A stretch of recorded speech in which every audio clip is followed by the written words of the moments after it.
Mike, thanks for joining us. Welcome to the show. Thanks for having me. Do you want to just kick off by telling us a little bit about the business and how it came to be?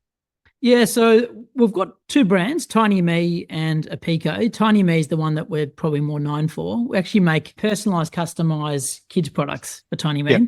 So we sort of sell to mums of kids about 0 to 6 is a sort of sweet spot, but sort of it's a bit broader than that. Typical sort of spare bedroom startup. So I started the business a long time ago now. Started selling products in the end of 2006. And I was a designer, so I always liked making stuff. And I studied industrial design. And it wasn't particularly strategic, this business. It was more like I saw an opportunity to make a product using a machine that my previous employer had sitting there not doing anything, and a bit just opportunistic. And started that. I'd always had other sort of businesses growing up just because I was that sort of way inclined. So you're always entrepreneurial.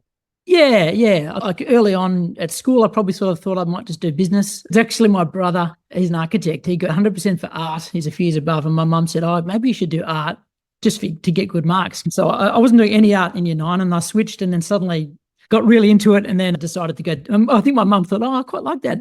You're doing commerce idea. And I didn't. I studied industrial design. That sort of led into the design side of things. But yeah, it was always a bit of an entrepreneurial bent.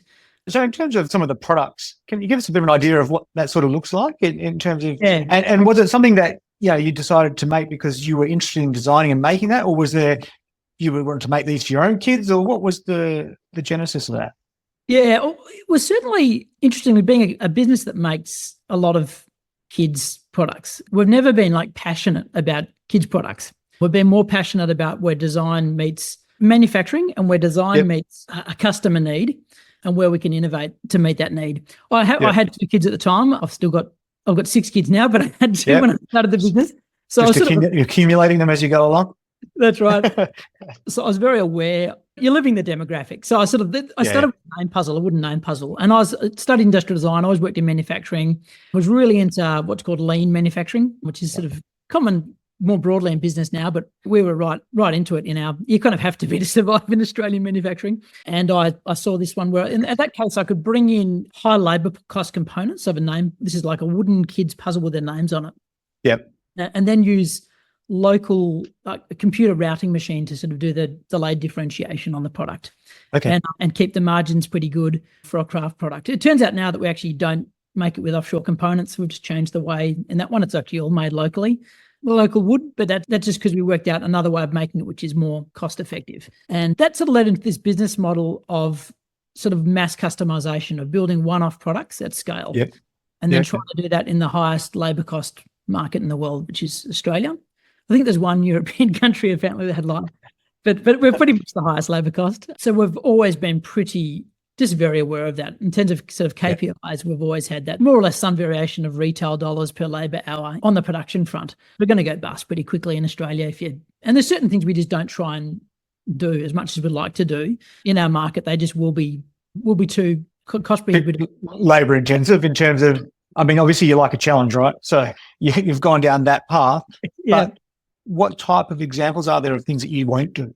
Product-wise, we do lots of kids' bags and backpacks and lunch bags and swim bags. Those ones, we've got a great partner in China a lot over the years, and they'll make the bags because we don't know how we design them all. One of my business partners I met studying industrial design, so we've done a lot of product design. So we'll design them, but we'll get them made because you just don't have the capital equipment, the know-how, and even if we did that at our price point, we just couldn't make them the price we need to.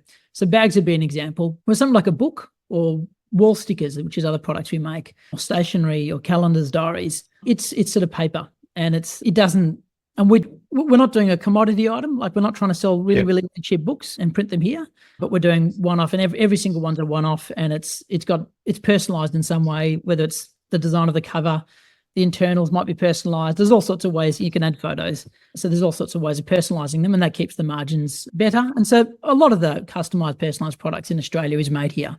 Yeah. So Mike, is that the key point of difference? Is it the personalisation part that's sort of your secret sauce, if you like? It is. Yeah, it is. Yeah. It's pretty much personalisation or customisation. Right. So essentially a business model where you can make them relatively effectively one at a time, which is not that easy. Lots of modification to hardware, lots of software and systems to pull that off. Yeah, so it might just be customisation. So you can offer, it's not there might be thousands and thousands and thousands of choices to choose from with no personalisation. The fact that you're not holding any stock and it's made to order helps the business model in that sense. So, yeah. And this started off as a side hustle type 20 years ago, right? Yeah, that's right. Yeah, 2006 in e-commerce years. That makes us, I don't know, 200 and something, I think. Yeah, right. Yeah. It was a very different world in 2006. Oh, look, I did leave my job to start it. I was pretty much immediately making as much money in my designers don't get paid much. So in that sense, it wasn't too much risk for me. I could get freelance work. I spent probably a year between finishing my job and selling product. That first model, I had to go find a supplier in China, which was a lot more difficult then. Go over and spec the first batch of production because I didn't want to be sort of kids in bare feet making this stuff. You never want to understand exactly what you're getting and where it's coming from, right? Exactly. I ended up, that supplier ended up going to his wedding when I was over there, and I've had some great times over there, but I was just doing freelance design work. So designers often have a bit of a, how hard can it be? Like, can you build us a website? Yeah, I'll build you a website. Yeah. I did a lot of freelance furniture design, lots of graphic design, just lots of wedding photography, did craft markets, it was never really to sort of get rich. It was just to pay the bills, and you've always sort of got a trade, so to speak, in that sense to fall back on. So, but the first product went quite well. To be honest, we just underpriced it, and it was me then, and made it very easy to sell when you just when it's priced really well. So that was a good lesson, actually. So, but this probably sounds like it's taken on a life of its own in terms of over that sort of since 2006. You're talking sort of 18 years, nearly 20 years. Yeah, from what I've read, you're now turning over sort of plus 10 million a year or something like that. Is that about right? It's grown, and it's just been slow organic growth. Like pretty early on, my business partner. I've got two business partners. One, Nick McLennan, I met at studying at uni. We sort of followed each other around in jobs and had really complementary skill set. Like I could sort of make it look cool and he could make it work. He sort of got 100% for physics at a Stawell Secondary College. He's one of those he's actually a great engineer, even though he didn't study engineering. And then another business partner, Ben, who he was ex-Goldman Sachs as an assets funds manager, done his MBA. But he's also my second cousin, so I was often chatting to him about work stuff, and he'd just done his MBA, wanting to sort of put it into practice beyond Goldman's, and that was a big deal for him because that's leaving Goldman's. It's a bigger step down in salary compared to Nick and I, who didn't have much risk. So we just grew organically, moved around premises a lot, and just reinvested and built the team. And we've put a lot of in-housing from an early stage. I think for better or worse, I think we've, again, with a bit of a background of, we'll just give that a crack. We've sort of often tried to do stuff and then realised, I need people. I'm not that good at this and I need to get better people. Mind you, again, doing design work, I'd always done collaborative stuff with developers on websites. I'd design them and work with devs, getting them built. So we just built up in-house dev team, engineering team like mechatronics, mechanical, electrical engineering, and then production, compliance and risk, design, marketing. Just the normal bits you need. How many people in the team? And we've got production as well. So we scale up because we make stuff. But probably peaks at about 70 people. And then the core team's probably about 30 people. So. And how did you find that going from, when you first started, coming up with the design, the concepts, that sort of stuff? Over the years, you've obviously had to add more to your management and leadership sort of skill set. How was that? What were the challenges there? Look, I think it was pretty gradual, and just I've always been a big reader and learner, so that's helped a lot. Actually, early days we also got a business coach, and that was quite good. It's actually a lot of the stuff we'd been reading, they were sort of helping us put into practice. That was pretty early on, and it's very, very common now to talk about core values and business culture. 18 years ago, it just wasn't as common, and we got sort of convinced of that really early on. And I think because I was always a bit skeptical of, particularly in the sort of 90s, you walk in and see these posters on the walls of motivational posters that, from a designer's perspective, I thought they just completely sucked and just looked cheesy as. So I was probably a bit cynical from that perspective. But often who they're quoting was actually, it was true.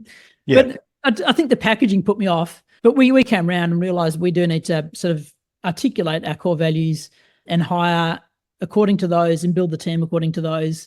And I think doing that early has really, really helped. Having two business partners that are all on the same page as well, and very complementary skill sets. We're all really different. Argue a lot and model that to our team. And if it ever got, like, in a very civil way. The good kind of arguing. Yeah, exactly. Debating sort of stuff. So I think that's helped us just learn and put things in place, realising your weaknesses and putting in things to help with those. Like, I get distracted easily, always have, naturally not that organised. So you just put things, like, we get every person in the whole business to read a copy of David Allen's Getting Things Done. which is personal productivity book. I was really early on into getting, probably because of the lean manufacturing and influence, into theory of constraints, which is another thing we get everyone, as many people on our team to read about. We've had people come in and train on that, because those sort of things just underpin running a good business. And I think just learning and implementing and experimenting and testing and seeing what works just put us in good stead. So how did you formulate what were your values? I mean, you know what they are, but you sort of bring that together. It's not just you, there's other people involved. And then how did you go about articulating that to your team? So we just had sessions years and years ago of trying to what makes us tick, what's got us from here to here, and making sure we preserve that. And it was facilitated by a business coach years ago, right? A long time ago. And then we wrote them down like we've got ones like creativity, and like in individual words, they're pretty lame, to be honest. And so then we've written a bunch of just sentences below each of these to sort of describe what they mean. And even those will fall short to some extent in terms of then trying to keep them alive in the culture. So that's sort of how we sort of came up with this set of core values. Some of them we debated with our business coach at the time, and he sort of thought, you can't do that, it's too general. But then we sort of went to articulate a bit more what we really mean by this.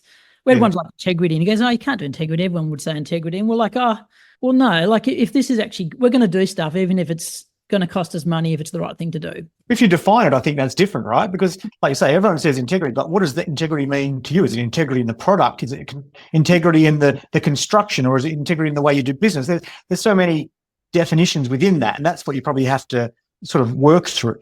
That's right. Yeah, it's true. And integrity is one like that, because it does refer to other things, like there's certain effect of sort of moral integrity, but there's other elements of it as well. And then we do, there's a few practical things we've done. We've got them, we do daily stand-up, 9:03 daily stand-up meeting. We've done it for over 15 years. Used to be the whole team because there wasn't many people, and now it's sort of someone from each team. A way of communicating. We record it for our UK team, and it's a way of communicating things sort of up and down the business. But that's got an agendarised item there every day on core values. A staff address will agendarise putting core values in. And so we put them in where practical as an actual point. And if someone doesn't have anything to say, we just skip it. Nearly always someone does. And it's pretty easy to pull out something that's either not going quite right in the core values or that's going well. And so in that sense, you just talk about them a lot. So our team would probably, and they become real then. It's not actually, because you're talking about real stuff. It might be quoting something, but it's often pulling out an example that this happened yesterday. And that was our dynamic core value at work, and this and this and this. So. Yeah. So it's embedded in the conversations you have. Is that sort of what you're getting to there? The culture and the values that become embedded through conversation, through education, I guess. Yeah, that's right. Look, it sounds a little bit clinical putting them as an agenda point to talk about, but if we've already, it's almost like piggyback, like a sort of that habit stacking sort of thing. If you've got a habit that's happening every day anyway, you may as well piggyback something there as an opportunity for people to vocalize it.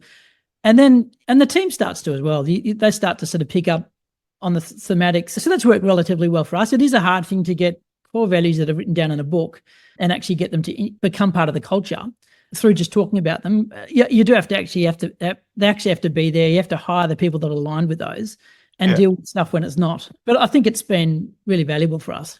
It becomes a bit of somewhat of a strategic advantage in a business, because whether you're getting the business and the team and sort of saying, okay, now we're going to do this, which is a different tack, some of that stuff can actually just be very, very good for no matter what problem you're trying to tackle. And what about your biggest strength around leading people and within the business? What was the key strength you felt like you brought to the business from the early days? I've always had lots of ideas. My business card, I think it still says ideas, man. Always had lots of ideas, and always managed to, not like how am I going to try and convince other people this is a good idea, but just if I'm into something, I want to tell my friends about it, that sort of stuff. Yeah, right. Yeah. And then if that's a business idea, I'll try and get other people on board. So I was often the one like getting my mates and my kids to go, okay, let's go wash these cars, or let's go, just dragging them into Mike's ideas, sort of things. And so there's an element of leadership in that, I guess, which is just often a mixture of enthusiasm and optimism and why don't we give this a crack, and other people coming on board with that. I guess there's an element of articulating it well, which I've not that great at, but I think enthusiasm can sort of cover over that, and people I think that's an underrated asset, right? Yeah, I think a lot of people think leadership can be almost what I'm describing, but they've sort of got to go and work it up, and that can fall flat if you're not actually passionate about something. Yeah, it's hard to fake. It sort of helps if you're sort of someone that's a bit of an enthusiast to begin with. And people can see that, right? People can understand when someone's naturally enthusiastic about it versus trying to manufacture it. Yeah, exactly. Yeah. Into other areas of the business where I might be able to go and help more on a managerial perspective, but which is really, really important. Often running projects really, really well is a very different skill set. And there's other ones in the business where I might be involved in that, and I'm not as passionate about it. And so there's less of a leadership element there and more of a management. And they do merge a bit together, but they are different. Fascinated by the personalisation aspect of the business. When it first sort of became an idea that you thought the personalisation part is key, if you can just talk to us a little bit about that part, because it really is a point of difference. And I kind of get that it's important to people, but what's your rationale around that part specifically? Yeah, it's worth saying that not everything wants to be personalised, I must say. Right. Like sometimes there's value in the personalisation, and that's what we've got to watch as well. Like sometimes are you adding personalisation and customisation? It really doesn't. I've heard these people talk about mass customisation, that everything's going to be mass customised, and your box of Kellogg's cornflakes is going to be like. My kids are fine with a Weet-Bix just as Weet-Bix. They don't really need differentiate and do your whatever version of them, but like really customize right down to Isaac Wilson, the 16-year-old boy that I think that's just ridiculous, really. So there's a bit of a realism in it, but it sort of stemmed from in Australia, working a lot in the furniture industry, and a lot of them were just going, I could see it, the writing on the wall. They were partly the way they were running their businesses just seemed, from a kid, really, as a kid out of uni's perspective, seemed like this is not going to last. But from a design perspective, I sort of thought they're going to have to work at some way. I didn't even have the words for it. They're going to have to work at some way of differentiating, finding a niche. Otherwise, I could see all this stuff going to be coming in from China, and it's just going to take them out. They're going to be able to make the stuff better. So from someone that's interested in manufacturing, doing all the automotive tours, doing all the tours of factories for years and sort of seeing them, like some of them you could see it culturally. You walk into a place, in a furniture place, and there's porno on the walls, and you sort of think, mate, for goodness sake, like it was a bit of an eye-opener when I was as a kid, like really, like come on. Yeah. And others you could sort of say we're learning, getting into lean manufacturing differentiation. So I sort of was predisposed a bit to that from the manufacturing perspective. So I was always sort of thinking, how can we do something where you can actually, differentiation actually adds value, in this case, personalisation or customisation, where people are willing to pay for it, and then hence the margins could be such that you could actually then make it at that price. And then also the challenge from the labour side, how can we do as much automation as possible to keep the margins intact? Yeah. And from the business side, the capital side, the finance type of side, was it always just you and your business partners? You didn't raise money outside, or you did, or what was your thought process around that side of things? Yeah, we've never raised. Early days, we did a few lease machines, or whenever we're buying, early days, we were buying Mac computers, because we always had Macs because we're designers, but they're the same price whether you got them 3 years interest free at Harvey Norman. Running up to a credit card you didn't know about. Then if you went to the Mac store. So some of those ones we just thought, okay, we'll rather use someone else's money if we're just going to pay the same price anyway. But yeah, we haven't really taken on any debt. We did get approached a lot very early on. We're in the sort of Fast 100, BRW Fast 100. Yeah, I was going to say stuff like private equity or private investors, that type of thing, right? And we got approached a lot by private equity. I've got other ideas where that would be more capital intensive, that would really require capital. I've always kept in touch, but a current model, we've always been pretty big on low capex, and we've always had a very pretty strong on the printing industry. The traditional printing industry, say, and manufacturing often puts in massive capital, relatively speaking, and then they're forced to go. It's in the commodity space, and you just I've seen so many people go bust, and I sort of thought, we're not going to put in massive capital. We're going to put in, like, ideally in the case of like smaller machines and lots of them. Like case with our first product, we got it outsourced through my previous employer. Then I bought a really cheap Chinese CNC router. Then I bought a Chinese CNC router with an Italian spindle head. I bought an Australian-made router, and as the product proved itself, we didn't have the words for it, but it was a minimum viable product. We'll still do that now a lot. So we'll do the low capex version in design that, like, just say you're casting aluminium, you'd start with a sand cast, then a gravity die cast, then a high pressure die cast, and one's going to be $5,000 tool up and $20 a piece. The next one might be $50,000 tool up and $10 a piece. And the next one's going to be $200,000 tool up, but hardly anything. We've sort of managed the business that way. And it's not massively capital intensive. It's pretty labor intensive also in terms of the engineering, because we do build a lot of our own machines. More jigs and fixtures, more automation. We're not building printers, or that'd be stupid, or laser cutters or whatever, but we're building lots of modifications. But and it's also not the space where there's been huge exits and huge businesses. Like there's ones like Vistaprint, which are publicly listed. One of our competitors got bought by a publicly listed company. They chatted to us and were like, I think we've still got a lot more growth. Didn't want to didn't want to sell at that stage. But they're not typically buying mass customization. They're sort of more buying more manufacturing sort of stuff. So yeah, because the businesses that are buying and expanding are sort of more looking at scale, and what you're talking about there is a bit more niche. Yep. Compared to what they're looking at if they're looking at bigger and bigger and bigger. Look, and there is examples in the States and Europe more so, but they're still not big. Like that, there's been quite a lot of private equity and exits, and very few. I don't know if there's been any in the billions and some in the hundreds of millions, but not many. It's not like the software space or almost any other space. There is some, but if you're in Australia, like part of going internationally, they're just way bigger markets for us, and we can definitely expand outside of kids niche into other niches with our core capabilities and our strengths. And so I think that's where a lot of the growth opportunity is for us. But it's not. I must say, if I was starting a business from scratch now for a big exit, because I didn't start with that in mind. I didn't even. It was more like business, like making stuff and selling it. It's a very messy, complex bit. Like, how many people want to acquire someone that's got manufacturing in Australia and in UK, that's got a very bespoke custom software for doing manufacturing of this ilk? There's certain people that would love it, but there's just not that many of them because it is very bespoke. So what were some of the biggest challenges you've faced over the years?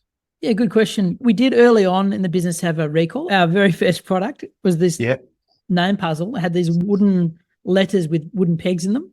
Right. And a peg came out of one of the puzzles, the piece. Oh, okay, yeah. And so that triggered a ACCC got in touch. They were really difficult to deal with, I tell you. And that could have put us out of business. Now, because we'd sold direct, we did a little bit of wholesale early on, but we pretty much sold direct. We could almost contact every single person. And we're sort of saying, you've got to send these things back.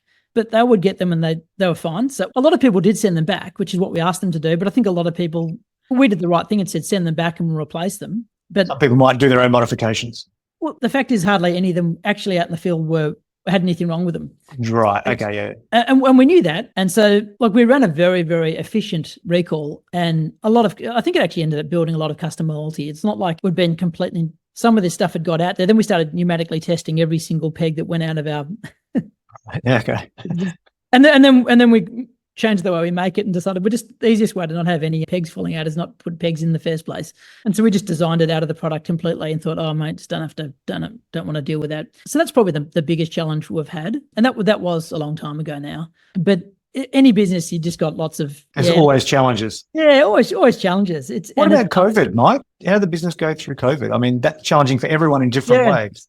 Absolutely. Like a lot of people, at first, it's sort of our sales really ground to a halt. And then we're like, oh, mate, what are we going to do? Then we all sent everyone home. We could keep making. So I think we classified under printing or e-commerce warehousing. Like there's no personalised products industry sort of thing. So a couple of classifications that we're sort of closest to were allowed to keep making, which was just great. That was fantastic that we could, because that would have, if we couldn't make anything and we're made to order and didn't have stock, we would have just gone under pretty quick. And then certain categories just did well. E-commerce in general did really well. Lots of my e-commerce buddies from industry, a bunch went public, and friends at the door, and just lots of friends in e-commerce did very, very well. Like we had a pretty good period through COVID, but it's not like ours was offline equivalent of what we're making. So go to Kmart and buy a personalised name puzzle or a personalised book or a personalised backpack. So the only spot you can really get it is us and people that are doing similar sort of things.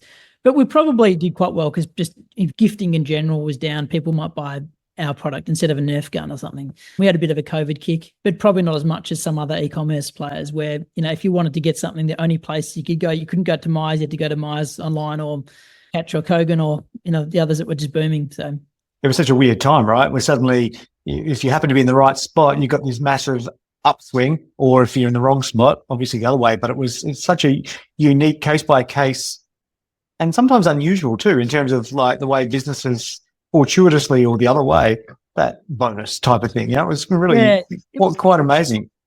Yeah, it was weird. And just also running businesses where we had like a lot of, like some of our engineers had to keep going to work, but we're sort of trying to develop product and it's a very physical product and sort of got this, it doesn't work well at all remote.